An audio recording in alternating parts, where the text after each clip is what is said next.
The first thing that one has to do towards achieving good health is listen to your body. आपका शरीर हमेशा आपको बताता है कहाँ जाकर रुकना है. तो आयुर्वेद के हिसाब से body is a piece of engineering, जिसमें माइंड बॉडी वेलनेस के लिए आपके पास है दोष, धातु, मल. दोष यानी बायो एनर्जीज जो मेरे शरीर का फंक्शन करती हैं, वात, पित्त और कफ, ये तीन. धातु यानी tissues which I nourish through food and thoughts. And mal is something which I am throwing out of the body, anything which is an excretory waste. और उसके अलावा इनके जो माइंड पार्ट है that is आत्मा, इंद्रिय और मन, इन सब का मिलन is my body's functioning. ऐसा लग रहा है मैं प्रवचन सुनने बैठी हूँ actually, but it's so good. अब इसमें बॉडी, जब मैंने कहा कि इंजीनियरिंग मार्वल है, तो इसको पता है कि शरीर में अंदर कुछ गया तो there is a natural way of releasing it too. सो आयुर्वेद में कुछ वेगों का धारण नहीं करना चाहिए. अब वेग क्या है? वेग इज अर्ज और धारण यानी सप्रेशन. तो they are few urges which should not be suppressed because they are natural ways of body releasing elements which it does not want. A natural detox is your veg dharan, which are the urges you should not suppress or control. पहला है मल, मूत्र, शुक्र. मल is stool, मूत्र is urination, शुक्र is ejaculation, अपान वायु is flatus या your farting. Then comes your जृंभा. जृंभा is yawning. छींक, छींक को नहीं रोकना है. उल्टी आ रही है उसको नहीं सप्रेस करना है. आपको नींद आ रही है उसको भी नहीं सप्रेस करना है. You better sleep. भूख और प्यास, इनको सप्रेस नहीं करना है. श्रम श्वास कि आप चले हैं और एक्सर्शन हो गया है and you are trying to control it, don't control it. And सबसे बड़ी इंपॉर्टेंट बात कि आपको अगर आंसू गिर रहे हैं तो do not control your tears, let them flow. कहते हैं रोने वाले को रोने देना चाहिए थोड़ी. हाँ, अगर वो इमोशनल आंसू है तो. अच्छा. पर अगर आंख में तिनका गया और आपके आंसू निकल रहे हैं तो उसको भी कंट्रोल नहीं करना, just wash it of. A very important point to discuss here is जो basic urges में सबसे पहले सामने आती हैं वो है to go to the loo, to the washroom, to pass urine. अब unfortunately हमारे यहाँ पर हर जगह पर आपको बहुत साफ स्वच्छ बाथरूम नहीं मिलते हैं, तो ज़्यादातर महिलाओं के लिए ये बहुत प्रॉब्लम होती है कि कहते हैं कि पानी कम पीते हैं यार, फिर बाथरूम जाना पड़ेगा, फिर कोई बाथरूम नहीं मिलेगी, and this ends up being a torture for life, क्योंकि और कंडीशंस खड़ी होती. तो यहाँ पे डॉक्टर साहिबा बैठे हैं, इन्हीं से पूछेंगे कि क्या कुछ हो सकता है क्योंकि आपने डिसाइड किया कि आप बाहर जा रहे हैं और आप सुसु करने नहीं जाएंगी.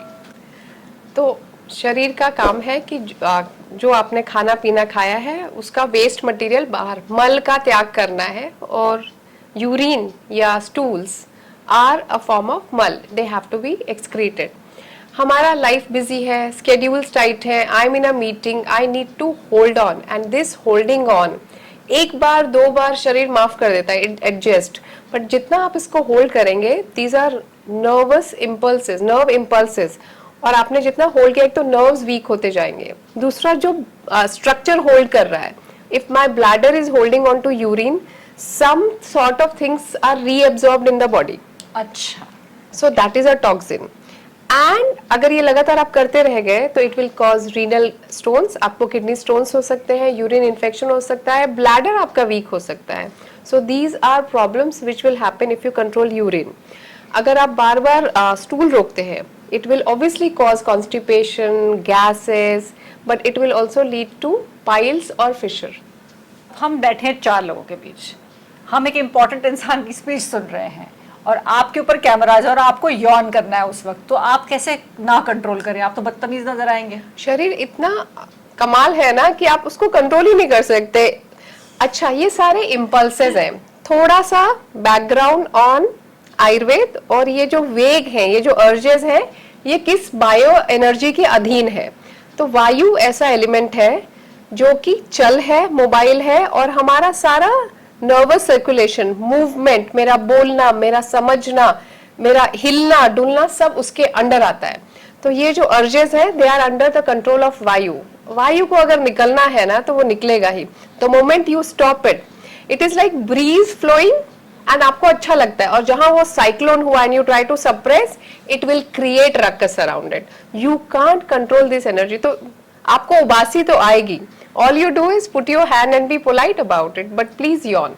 ऐसे बहुत बार होता है कि सडनली आप एक बंद कमरे में हैं एंड यू रियलाइज कि आप अब तक ठीक थे और आपने सडनली ना 8-10 उबासियाँ ले ली एक के बाद एक.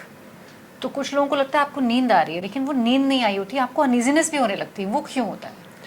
सो दैट इज, अगर आप बंद कमरे में बैठे हैं, उसका वेंटिलेशन अच्छा नहीं है, your body might be needing more oxygen. So open your windows, ventilate, get some light and you will feel better. It is just body demanding more oxygen because your body functions on glucose and oxygen. So why is that related to yawning? Yawning से ऐसा क्या होता है? Yawning is an indication that your body needs something. Okay. It is just that indication. It could need more energy. Yawning is also a sign of fatigue. Yawning is sign your cells are deprived of something.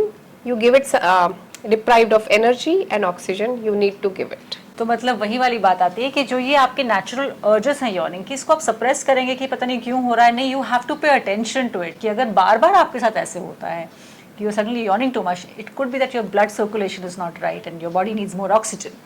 So अगर आप संहिताएं पढ़ें तो अगर आप Zumba का वेग बार बार रोकते हैं, if there is excess yawning and you are trying to suppress it, it can lead to ardit. ardit यानी Bell's palsy. बेल्स पाल्सी यानी वो जो facial Facial paralysis. palsy. Oh my God. Okay. So this is mentioned. It can lead to headaches and it also leads to इंद्रिय दौर्बल्य. जो हमारा face है ना, इसमें शरीर की 5 इंद्रियां मौजूद हैं. आंख है, नाक है, जिह्वा है, स्किन है, कान है. Right. और अगर आपने कुछ सप्रेस किया तो nerve impulses get diffused and it can lead to indriya daurbalya. तो आंखों का दिखना, सुनना, सब में फर्क पड़ सकता है. Oh my God. अब फिर से बहुत ही एक नेचुरल बॉडी का रिएक्शन होता है. अच्छा खाने के बाद, पेट भर के खाने के बाद आप डकार मारते हैं, जिस कॉल्ड बेल्चिंग. और कुछ कल्चर्स में तो इसे अच्छा मानते हैं. शेफ्स कहते हैं कि दिस इज एन ऑनर कि आपको हमारा खाना पसंद आए, बट ज़्यादातर लोग इसका बुरा मानते हैं और इसको सप्रेस करते हैं. उससे क्या होता है? संस्कृत का शब्द है उद्गार, बेल्चिंग, बर्पिंग. और ये साइन है पहला कि आपका पेट भर गया. अगर आप खाना खा रहे हो और पहली डकार आई तो आप वहाँ खाना रोक दें. ओह. ये तो बेल्चिंग इज गुड. और उसको सप्रेस अगर आपने कर लिया, रोकना तो नहीं है बिकॉज ये नेचुरल अर्ज है. Body is throwing out wind. अच्छा. So if you stop it, first of all it will lead to bloating. पेट फूला फूला लगता है, खांसी आती है. Actually it can lead to cold also. ये आयुर्वेद शास्त्र कहता है. पर हम आजकल देखते हैं कि people with cardiac ailments come with burping. And Ayurveda में मेंशन है कि if you hold on to burping and belching, it can lead to cardiac diseases. हृदय की तकलीफ हो सकती है. हमने ये देखा है कि जो हमारे पास कई बार पेशेंट्स आते हैं हुआ है cardiac issues, they come with belching, डकारों के साथ पहुंचते हैं और हमको लगता है acidity. And then if you miss out on it, you realize कि there was a cardiac element. तो डकारे मतलब वो वेग भी आप धारण, इसलिए मैं कह रही हूँ धारण नहीं करें. आ रहा है, just visit your doctor. If there is something which is excess, always see some physician so that they can resolve it. तो बिकॉज आपको हृदय की तकलीफ है इसलिए भी आप बेल्चिंग करते हैं, या बेल्चिंग रोकने से ही ये होता है? बेल्चिंग रोकने से हो सकता है, और हृदय विकार है तो बेल्चिंग एक साइन या सिम्टम होता है. सो दोनों एक दूसरे से रिलेटेड हैं. पर हम जब बात कर रहे हैं कि वेग को रोके नहीं, तो उसमें बेल्चिंग ना रोकें.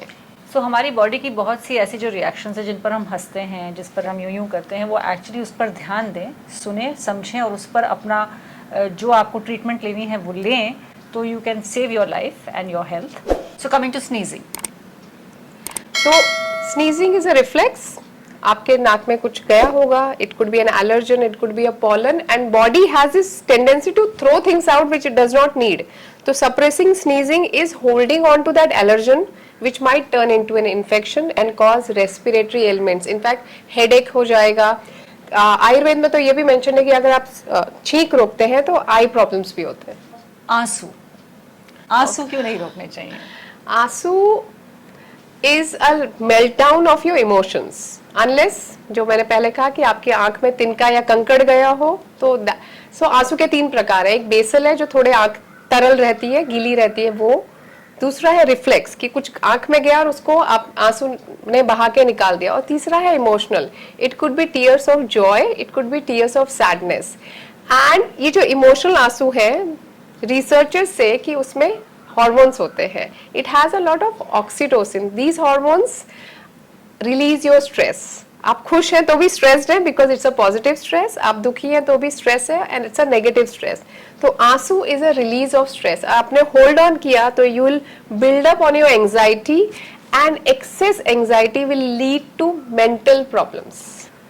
Coming to sexual urges, ejaculation, how important is that?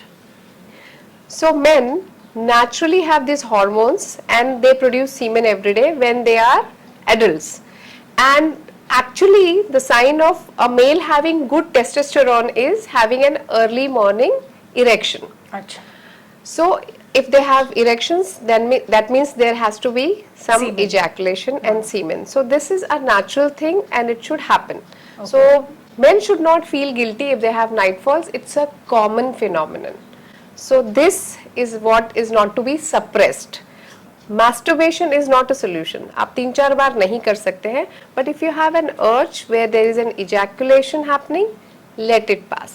और अगर ये नहीं, अगर सपोज जैसे कहते हैं कि ये as the boys are growing up and they have early morning erection and they might have what you call night falls, इसके अलावा अगर ऐसे कभी होता है and they don't let it come out, उससे क्या कोई नुकसान भी हो सकता है? हाँ, तो चरक संहिता में ये बताया गया है कि अगर आपने शुक्र का वेग धारण कर लिया तो आपको ज्वर हो सकता है, विच इज फीवर, इन्फ्लेमेशन हो सकती है, हृदय व्यथा, हार्ट एक, it can cause cardiac problems, it can also cause urinary problems. आपको यूरिनरी इश्यूज हो सकते हैं और कई बार ये सीमन का कैलकुले बन जाता है, स्टोन्स बन जाते हैं. It is known as seminal calculi and ये एक एक्चुअली डिजीज है. Oh, and is it common? It is not common, but it can happen. So semen comes out of men's bodies, but what about the women? Is there something which happens to women too? So Raj, this entire discussion is about natural detox which the body does, and shukra and ejaculation happens in men. One very important thing. हम सब आजकल बाहर exercise करने जाते हैं, उतने regularly हमारी कुछ जिस तरह से हमारे काम होते हैं, हम लोग रेगुलर एक्सरसाइज मोड में नहीं होते हमारे शरीर. लेकिन बहुत बार ऐसा होता है कि हम जो काम नॉर्मली भी करते हैं वो करते करते सांस आपकी फूल जाती है एंड यू फील कि ऐसे ही हो रहा होगा, मैंने बहुत दिनों बाद में ये सीढ़ियाँ चढ़ी हूँ इसलिए मेरे सांस फूल रही है, और आप कंटिन्यू करते हैं. क्या आपको अपने आप को पुश करना चाहिए कि जब तक आप कोशिश नहीं करोगे आपका स्टैमिना कैसे बढ़ेगा, या आपको अपनी बात सुन के बैठ जाना चाहिए? आपको आपकी बात सुन के बैठ जाना चाहिए, बिकॉज श्रम श्वास इसको कहते हैं, exertional dyspnea. If your body is telling something कि ये रुक जाओ तो रुक जाओ, बिकॉज इफ यू कंट्रोल, आपने वहां रोक लिया और you continue working out, you continue climbing, chances are that you could have cardiac ailments, मतलब इससे हृदय व्यथा या हृदय के विकार हो सकते हैं, सम्मोह, मूर्छा, ये शब्द यूज किया, मूर्छा इज बेहोश हो जाना. तो अगर आप इसको ऐसे कंट्रोल करके आगे बढ़ेंगे तो यू माइट इवन कोलैप्स. अगर आपको श्रम श्वास लगा है, you have exertional breathing problems, sit down and breathe. I get that. लेकिन पता है बहुत बार ऐसे होता है कि जब भी हम लाइफ में कुछ करने की कोशिश करते हैं, जैसे हम रियाज करते हैं या हम डांस करते हैं, तो हमें हमेशा ये कहा जाता है कि just push yourself a little more, just push the envelope. आज आपने 10 मिनट किया तो कल कोशिश करो कि 15 मिनट करें, फिर किसी तरह 1 घंटे में पहुंचे. ऐसे में भी फिर रुक रुक के आगे बढ़ना चाहिए, या what is the alarm bells ringing? क्योंकि आजकल इतना सुनने को मिलता है. Why I am asking this question is कि people are working out, suddenly वो एग्जर्शन हो जाती है, suddenly you hear that the persons no more. तो कहाँ जाके आपके शरीर को आप फॉल्स अलार्म माने इसको, या नहीं, बॉडी कभी फॉल्स अलार्म देता ही नहीं है. अगर वो आपको कोई भी एक ऐसी निशानी दे रहा है कि रुक जाओ, मतलब कि वहां आपने फुल स्टॉप लगा के उसको वहां पे बैठ जाना है. Pushing yourself is good, but if the body is not ready to accept your push, that means it needs some rest. थोड़ी सांस Give ले लो, it a breathing डॉक्टर से space. मिल लो और हाँ. फिर डिसाइड करो. डॉक्टर से भी नहीं मिलो. अगर आपको उस वक्त लग रहा है ना कि आपको रुक जाना चाहिए, 15 minute lie down, and if you think your body is still telling you, आपका ब्रेन कह रहा है push push push, but if your body is not working it together, साथ में काम नहीं कर रहा है, don't push it. Give it a day, give it a maybe 2 days. आप फिर से ट्राई करें. That time body will come into sync with it. So ये जो सारा, ये जो मैं वेग धारण अधारणीय वेग बता रही हूँ, this is all about controlling one of the most dynamic bio energy which is वायु. जो इतना फंक्शनल, इतना मोबाइल है कि अगर आप उसको इस तरह बार बार पुश करते रहेंगे, आप जबरदस्ती एक वेग क्रिएट करेंगे, जबरदस्ती एक नर्व इम्पल्स क्रिएट करेंगे, it will cause wear and tear of your tissues. आपके टिश्यूज डैमेज होंगे, आपके मसल्स डैमेज होंगे, आपका हार्ट डैमेज होगा, आपका नर्वस सिस्टम डैमेज होगा। It is about an air जो एकदम खुली छूट गई है और आप उसको कंट्रोल करके उसको और ट्रैप कर रहे हो। तो जब वो निकल रही है ना, निकल जाने दो, seat, let it go away and let the body decide that it wants to do whatever it wants to do at that moment. You don't push it. हम लोग बहुत पुशी हो गए कि हम एक और करेंगे, एक और करेंगे, हम ये अचीव करेंगे, पर may be that is not in sync with your mind and body, it is just your thought. Just so that nobody misunderstands you, जब वो कह रही थी कि नहीं इमीडिएटली आपको अलार्म बेल्स रिंग करके डॉक्टर के पास नहीं भागने की ज़रूरत है, इसका मतलब ये नहीं कि अगर आपको लगता है कि ये थोड़ा ज़्यादा हो रहा है, या और क्या क्या कंडीशंस हो सकती हैं साथ में जिसको अलार्म बेल रिंग करके आपको डॉक्टर तक पहुंचना चाहिए? ये बॉडी का डिटॉक्सिंग प्रोसेस है। Body is throwing out something from the body which is a natural elimination process to maintain homeostasis of the body. Body का बैलेंस बनाए रखने की जरूरत है। अगर आपको लगता है कि आपको डकार आ गई, कभी विंड पास हो गई, कभी आपने स्टूल्स रोक लिए, ये सब एक आध बार करना इज नॉट अ प्रॉब्लम, पर अगर ये बार बार हो रहा है, आपको लगातार एक एक घंटे तक you are yawning regularly, you are belching continuously, you are sneezing for 30-60 times in a day, then you should meet a doctor. एक आध बार हो रहा है and you let it go, but if it becomes a sign and a symptom and it is happening recurrently, you please meet a doctor. ये मैंने इसलिए बात पॉइंट आउट की क्योंकि जब हम एक्सरसाइज कर रहे थे तो मुझे याद है I called you up and I said कि I am feeling uneasy and you said wait, sit down, देखो पल्स ठीक है, देखो द बीपी इज फाइन। अगर वो सब कुछ ठीक है then you are generally all right, otherwise you should go to a doctor and get yourself checked. Risk कहीं मत लेना। एक आध बार चीजें हो रही हैं, योर बॉडी विल एडजस्ट, पर ये लगातार, मतलब रोजमर्रा की जिंदगी में आपको लगातार छींकें आ रही हैं, आप दिन भर यू फीलिंग टायर्ड, आपको बहुत उबासियां आती हैं, आपको बहुत डकार आती है, तो these are signs and symptoms of underlying ailment. So body is giving you signs that you have ailments. और जो सबसे अहम मुद्दा है, जो हम बचपन से ही सबको सिखाना शुरू करते हैं बच्चों को कि बेटा खाना खाते समय या suddenly out of the blue, अगर आपको if you want to pass wind, ये इससे सरल तरीका नहीं है मेरे बोलने का, pass wind you have to run out of the room और होल्ड इट, कंट्रोल इट। तो जब आप अपनी इस प्रक्रिया जो है शरीर की, जिसको हम बहुत कॉमन शब्दों में फार्टिंग कहते हैं अंग्रेजी में, अगर इसे आप रोकते हैं तो इससे क्या हो सकता है? सबसे पहले तो ये समझ लें कि passing wind is a natural phenomenon और हर इंसान 5 से 6 बार दिन में करता है। ये नॉर्मल है, ये एब्सोल्युटली नॉर्मल है। So there is no holding off it. If it is with sound it becomes embarrassing, but holding on to no, but if it is without sound it's worse. Okay. But if you hold on to it, it can lead to digestive problems, flatulence, indigestion, constipation, and also leads to fissures. Fissures is a disease of rectum, जहाँ पे मतलब आपके anus में चीरे पड़ जाते हैं, and it is very painful for people to pass stools. उसमें तो ब्लीडिंग भी होती है, पाइल्स उसी को कहते हैं? नहीं, पाइल्स डिफरेंट है, फिशर डिफरेंट है। फिशर इज लिटरली स्किन फट जाना। तो ये वो सारी चीजें हैं जहां हम कहते हैं कि अपनी बॉडी की सुनो, your body is telling you detoxifying itself. लेकिन you also spoke to me about urges that need to be controlled for the proper functioning of the urges that should not be controlled. जो धारण करने वाले वेग हैं वो है आपका अतिराग, ईर्ष्या। अतिराग इज अटैचमेंट, ईर्ष्या इज जेलसी, भय, शोक, भय तो सबको पता है, फियर, शोक, एंग्विश, सैडनेस, लोभ, लालच बहुत ज्यादा, क्रोध, इन सबको आपको कंट्रोल करना है। व्हाई? बिकॉज अगर आपने इनको कंट्रोल नहीं किया तो in and it will only start damaging your internal homeostasis. आपका जो माइंड बॉडी बैलेंस बना हुआ है ना, वो आपका बिगड़ जाएगा।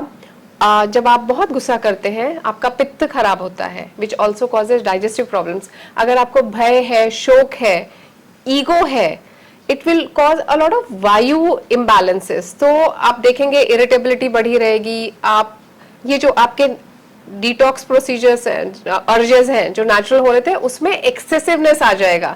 You will have more gases, more belching, more bloating if you do not suppress them, if you let go off them, if you keep on fueling a fire, it will only cause a lot of damage internally. Apart from that, your interpersonal relationships are affected, so that also causes a lot of misery within us. Obviously हम बाहर किसी से लड़के आए बेमतलब तो खुद भी बहुत बुरा लगता है ऑफ कोर्स। बाहर अपनी फैमिली में if you are always on an ego trip, आपको लगता है आपसे अच्छा कोई नहीं है, आपसे कितने लोग बात करेंगे, and that causes an unhappy environment. और हमारा जो entire profile है, जिसको मैं वात पित्त कफ कहूंगी, बैलेंस कहूंगी, होम्योस्टेसिस कहूंगी, ऑल्सो रेगुलेट्स माई जीन्स। और ये जो एपिजेनेटिक्स है, जिसमें डाइट, लाइफस्टाइल सब आता है, एपिजेनेटिक्स मीन्स वो फैक्टर्स जो मेरे जीन को म्यूटेशन पे इफेक्ट करते हैं, उसमें ये पार्ट भी आता है। तो अगर आपने अपने ये वाले अर्जेस कंट्रोल नहीं किए, तो चांसेस है if you have an underlying disease, it will just manifest itself faster. This is so fascinating to know, क्योंकि ये हमेशा हम सुनते हैं कि आयुर्वेद है, होम्योपैथी है, ये सारे वो स्ट्रीम्स ऑफ मेडिसिन हैं जो सिर्फ आपकी उस बीमारी का इलाज नहीं करते, वो आपकी पर्सनालिटी को समझ करके फिर इलाज करते हैं। हाँ, क्योंकि आपकी पर्सनालिटी करेक्ट होती है तो आपकी बाकी प्रॉब्लम्स भी सॉल्व होती हैं। यू ऑल्सो मैंशनड वंस कि इवन समथिंग लाइक एक होती है ह्यूमिलिटी और एक होती है अपने आप को दूसरों से कम समझना, जिसको हम क्या कहते हैं, inferiority complex. Even that is bad for you. हाँ, that urge also needs to be controlled. ये वाला जो है ना कि जब मुझे लगता है कि मैं सबसे कम हूँ, इस पे आपको कंट्रोल रखना है। आप लाइफ में नाराज से रहते हैं फिर। निर्लज्जता पे, शेमलेसनेस पे आपको कंट्रोल रखना है। चरक संहिता की बातें कर रही हूँ, उसी में मेंशन है, तो ये शब्द मुझसे मिस हो गया था, पर निर्लज्जता पे कंट्रोल होना चाहिए। You should not exhibit some things which are not suitable to external and internal environment both. Ayurveda की एक बड़ी खूबसूरत बात है कि ये आपको मेंटली, फिजिकली और स्पिरिचुअली हील तो करता है। और आयुर्वेद जब हमने पढ़ा था तो इसकी डेफिनेशन है कि ये अनादि है, अनंत है और शाश्वत है। तो इसका ना स्टार्ट है ना एंड है, and it is suitable for all time periods, even in today's time. When you learn all these things and apply to your daily lives, you will realize that you are healing so much better and you live a complete wholesome life.